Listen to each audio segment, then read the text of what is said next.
Chancellor and the British and Polish Prime Minister said very clearly in Kiev last Saturday, after the exchange with all the members of the coalition of the willing, and after the exchange with President Trump. So that's exactly what we're calling for. In fact, that is the US proposal that the Ukrainian accepted on March 9, which is more than 2 months ago. It's now up to Russia to seize this offer. Minister, could you also be more specific on the massive sanction you say EU and American are preparing against Putin if it's not changing? Sure. So let's recall that we have already taken a number of sanction packages against Russia. In fact, if Russia is tampering with the Estonian Navy 3 days ago, this is precisely because our sanctions are biting. They're biting Russia, because as you remember, what happened in Estonia is that a sanctioned oil tanker was being stopped by the Estonian Navy, and Russian jet fighters came across to basically threaten the Estonian Navy not to stop a sanctioned oil tanker, an oil tanker used by Russia to circumvent those sanctions that we applied on Russian energy. So these sanctions, they are already very strongly affecting the Russian economy. We estimate that our sanctions cost Russia 400 billion euros, which is worth 3 years of military spending by Russia. But we want to go further, because Russia so far has not sent any signal of its willingness to negotiate or to start peace negotiation. That's why we adopted a 17th package of sanctions 2 days ago, or that will be formally adopted in a few days, but it was agreed upon 2 days ago. I'm very satisfied with this. In fact, France contributed heavily to the designation of oil tankers, of financial institutions, of companies providing dual goods, of entities and individuals contributing to disinformation campaigns and cyber attacks.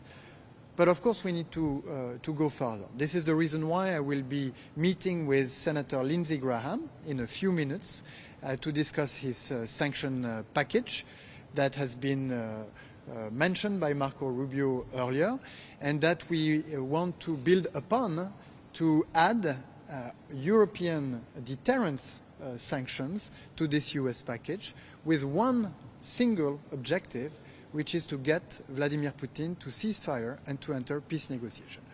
What will these deterrent sanction package recover? Well, they will include sanctions on oil and sanctions on financial institutions, because this is what is today fueling Russian war of aggression against Ukraine.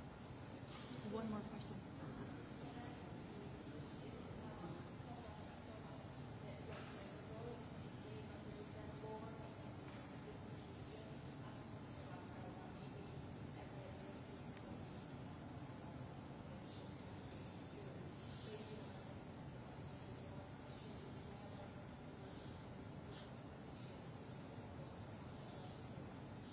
Well, I will say three things. The first thing is that we call for an immediate ceasefire, the free access and massive access of humanitarian help in Gaza, and the liberation of all of the hostages still held by Hamas. I will then say that the situation in Gaza on the humanitarian front is catastrophic because of the blockade that lasts for more than 2.5 months, that has led to a very dire situation that is not acceptable and that has to stop. I will also say that we will oppose and condemn the decisions, if they were made, announced by the Israeli government regarding further occupation and military action in Gaza. Of course, we want the Hamas to be disarmed. We want the Hamas to leave Gaza. We want the Hamas not to have any role in the future governance of Gaza. But there is no military solution to this issue, and we urge the Israeli government to refrain from implementing the announcements that were recently made. The last thing I will say is that we're working with Saudi Arabia to prepare for the UN conference on the two-state that we will be chairing with them, with the objective of paving the way for a political solution. And our approach is to work with other European or Western countries that would be ready to recognize the state of Palestine in a situation where Muslim or Arab countries would be willing and ready to normalize their relationship with Israel, in a situation where the Palestinian Authority would go further in the reforms that are needed to strengthen it, and we support those efforts, governance reform, but also schooling reform, and of course, in a situation where the Hamas will be disarmed and will be excluded from the future governance of Gaza. We think that we have a momentum to bring all this together, which will not only be a symbolic moment, but also a milestone, an important milestone on the path towards a political solution that will allow the Israeli and the Palestinians to live side by side in peace and in security. I thank you very much. Thank you very much. We have to thank you.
Ses prova 1, 2, 3, 4, 5, 6, 7, 8, 9, 10.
il crée l'idée le point juste.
right, good afternoon, everyone.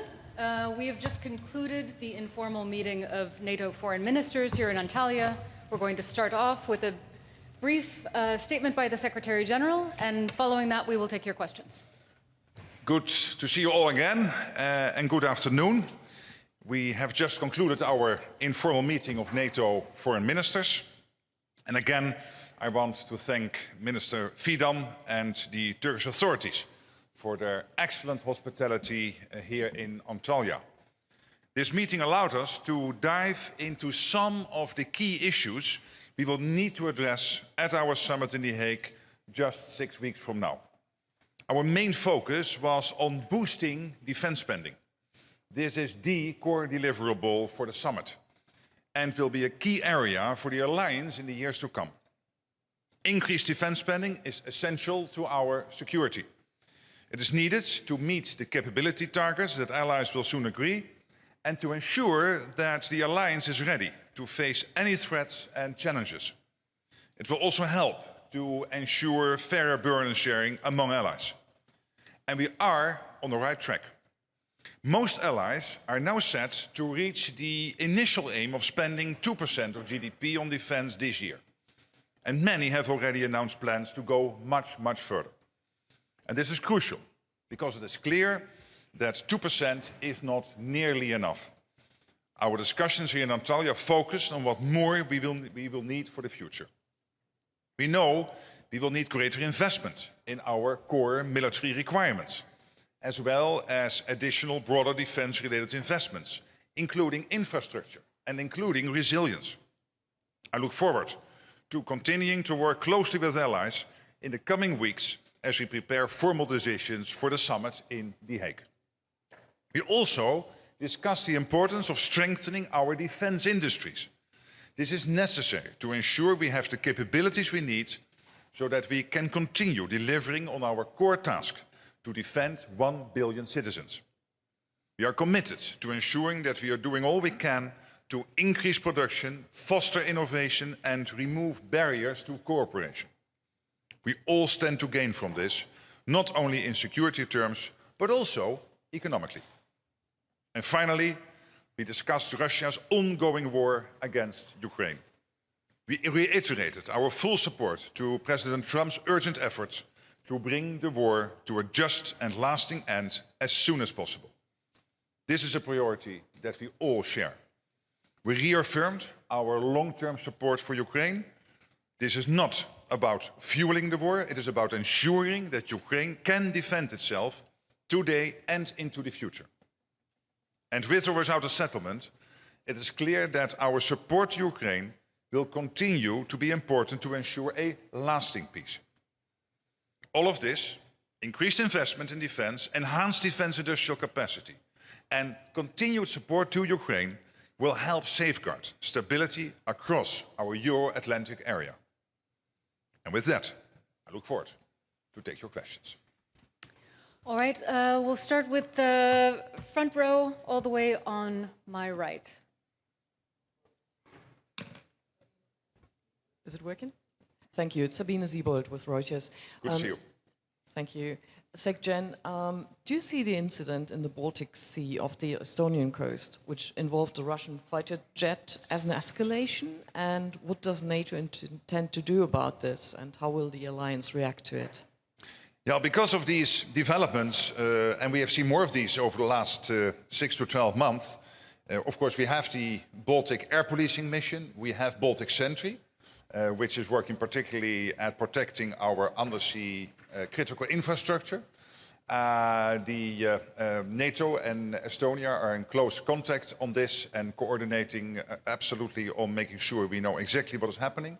But again, this is why we are active in this region collectively, of course, Estonia and the other nations on the Baltic Sea, but also as NATO collectively making sure we keep this part of NATO territory safe.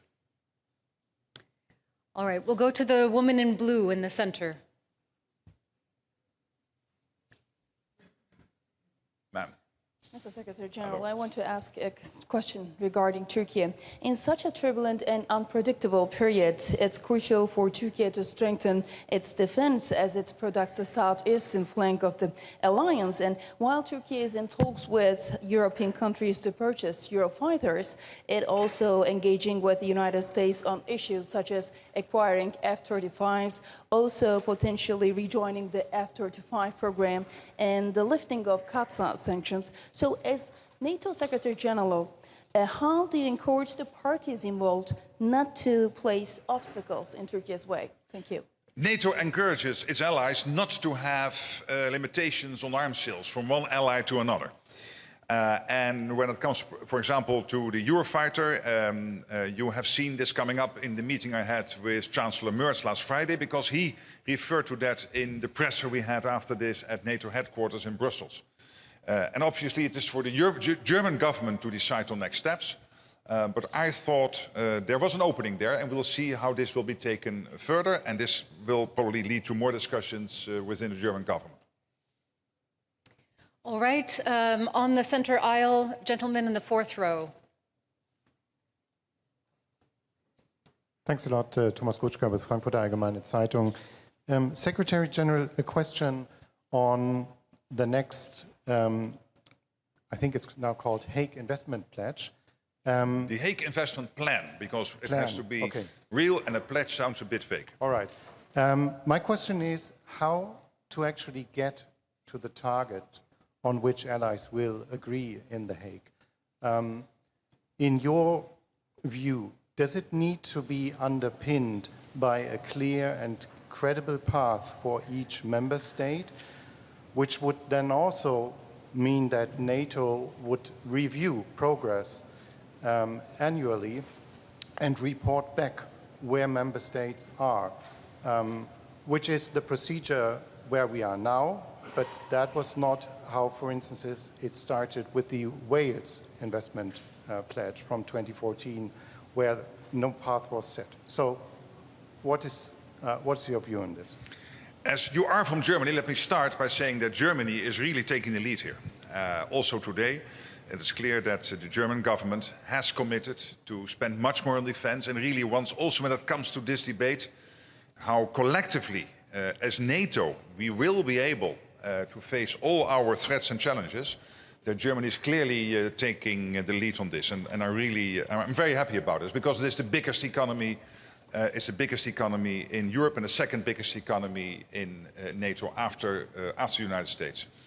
Of course, these discussions are still ongoing, but my assumption is, and I'm quite confident, that in The Hague we will commit to an ambitious spending target. It might be a target on the core defense spending, but also a clear commitment on defense-related investments. Obviously, just saying that we will have to get there in a couple of years and then doing nothing is not helpful. So there has to be a credible path to get to that target, but you cannot get there in 1 year. That's impossible. Because we know there is an issue of absorption capacity. You need to order the defense industrial output from our defense industrial industries. You need to hire the necessary people to fill all the vacancies within the military. That will take some time. So there is a absorption capacity issue here, which we have to take into account, but we have to have a credible path together. Absolutely. And again, through you, thank you to the German government for clearly taking the lead on this. All right, we'll go just in front of him in the third row. Hello, Secretary General. Max Delaney, AFP. Just to follow up on the new target, the new plan. By now expanding it to include defense-related spending as well, aren't you just doing a sort of a budgetary sleight of hand to allow countries to convince President Trump that they're reaching the target he wants? And aren't you just playing smoke and mirrors with the figures to try and pad them out? What we are doing is, first of all, to make sure that we have the money necessary to fill all the capability gaps we have at the moment. We will agree at the defense ministers meeting our capability targets for the coming years, and we know already that with the 2% we can never fill all those gaps.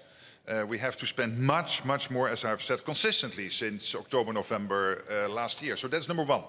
And that has to do with the core defense spending. But we also know that when it comes to defense spending, we have to make sure that we have all the enablers in place, everything related to defense spending in place. As I said this morning, at the doorstep, sometimes when you cross a bridge in Europe, you hope with your own car that you safely cross it, get across it, but let alone with a tank. So this whole issue of military mobility, how can we make sure that we are able to move our land forces from one place to another, but also when it comes to resilience, when it comes to support for partner countries and so many other issues and areas, we have to make sure that we not only concentrate on the core defense spending, but also making sure that we do these defense-related investments. I know there are many rumors about numbers out there. I respect, of course, what you think you have found out so far. That's your job, but I'm not commenting on the concrete numbers, but I do acknowledge that there is a discussion on core defense spending and a discussion on defense-related investments. All right, gentleman in the front row in the purple tie. Doğan Can Aksoy, TRT Haber. Turkey's defense industry has made a significant progress in recent years, and NATO countries have shown increasing interest in Turkish products. Just yesterday, an agreement was signed with Spain for the producement of Hürjet trainer aircraft. And Turkey's effective defense production has gained even more prominence with the Russia-Ukraine war. In this context, how do you assess Turkey's role on the defense industry? Thank you. It's very important because Turkey has an impressive defense industrial base.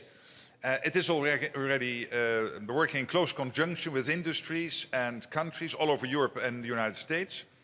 As I said before, there is this problem we are facing. When it comes to deterrence and defense, there is an issue around spending, yes, but there's also an issue around, are you able to credibly produce the defense industrial output you need to keep ourselves and all of us, all 1 billion people living in NATO territory, safe. Russia, in some calculations, is producing in 3 months in terms of ammunition what the whole of NATO is producing in a year, and Russia is only 5% the size of the overall NATO economy. So that's not sustainable.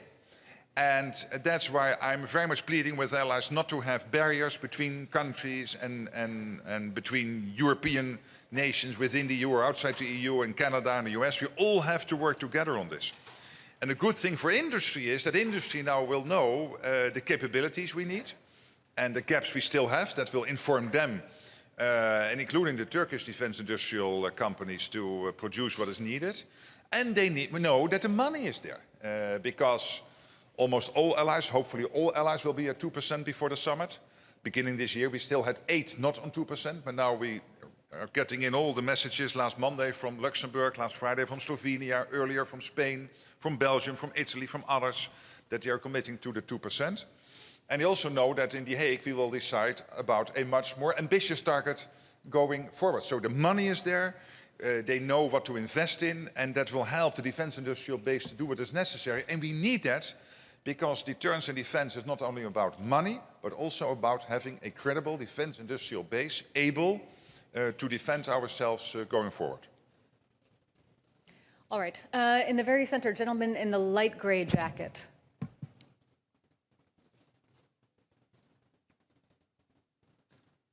Mr. Secretary General, would you like to see... The microphone is... Sorry. Yeah, great. Work? Better now. Would you like to see the upcoming summit communique clearly stating that Russia is the most important threat for all the allies, the entire alliance? And do you expect this to happen? Well, clearly in the strategic concept and in the Washington Declaration and in every press conference I am giving, we repeat that Russia is the long-term threat. We repeat that China is rapidly building up its armed forces, which is, of course, a big concern. They will have 1,000 nuclear warheads by the end of the decade. And we repeat that terrorism is also one of the areas NATO is focusing on, because terrorism is a core task for NATO to fight terrorism. And we are here in Turkey. This country has been hit by terrorism, but also other countries in NATO have had their share of terrorist attacks over the last decades. And so all these threats are there. I will keep on repeating them based on the language we have agreed. And I expect for the NATO summit in The Hague to really focus very much on defense industrial production, focus on the defense industrial plan, so to make sure that the money is there, that the products are there, focusing on Ukraine, and then what exactly will be the format of the conclusions of the communique, we'll see what is the best way to play that. All right, and then just in front of him, the woman in the beige jacket.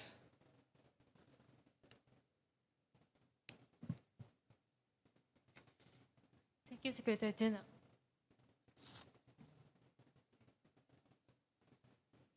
It's working. Sorry. Yeah, it's working.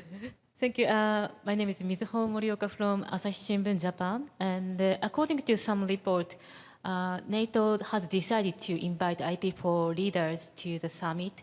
And what kind of discussion do you expect in Hague with this region?